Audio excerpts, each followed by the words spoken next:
ಜಿಲ್ಲೆಯ ಕುಮಟಾದ ವಿದ್ಯಾಧಿರಾಜ ಪಾಲಿಟೆಕ್ನಿಕ್ ಕಾಲೇಜಿನಲ್ಲಿ ಶನಿವಾರ ರಾಷ್ಟ್ರೀಯ ಮತದಾರರ ದಿನಾಚರಣೆಯನ್ನು ಹಮ್ಮಿಕೊಂಡಿದ್ದರು.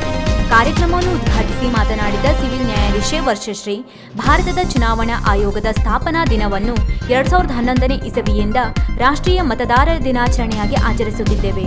ಪ್ರಜಾಪ್ರಭುತ್ವದಲ್ಲಿ ಮತದಾನದ ಮೌಲ್ಯಗಳ ಅರಿವು ಮತ್ತು ಸಕ್ರಿಯ ಮತದಾನದ ಉತ್ತೇಜನಕ್ಕಾಗಿ ಈ ದಿನವನ್ನು ಆಚರಿಸುತ್ತಿದ್ದೇವೆ. ಮತದಾನ ಹಕ್ಕು ಮತ್ತು ಕರ್ತವ್ಯವೂ ಆಗಿದೆ ಎಂದು ಹೇಳಿದರು. ಕಾರ್ಯಕ್ರಮದಲ್ಲಿ ಉಪವಿಭಾಗಾಧಿಕಾರಿ ಕಲ್ಯಾಣಿ ಕಾಂಬಳೆ, ವಕೀಲರ ಸಂಘದ ಅಧ್ಯಕ್ಷ ಶ್ರೀಧರ್ ಶಾನ್ಬಾಗ್, ತಹಶೀಲ್ದಾರ್ ಸತೀಶ್ ಗೌಡ, ತಾಲೂಕ್ ಪಂಚಾಯತ್ ಇಒ ಮತ್ತು ಸ್ವೀಪ್ ಸಮಿತಿ ಅಧಿಕಾರಿ ರಾಜೇಂದ್ರ ಭಟ್, ಕಾಲೇಜಿನ ಪ್ರಾಚಾರ್ಯ ಸುಬ್ರಾಯನ್ ಹೆಗಡೆ ಉಪಸ್ಥಿತರಿದ್ದರು.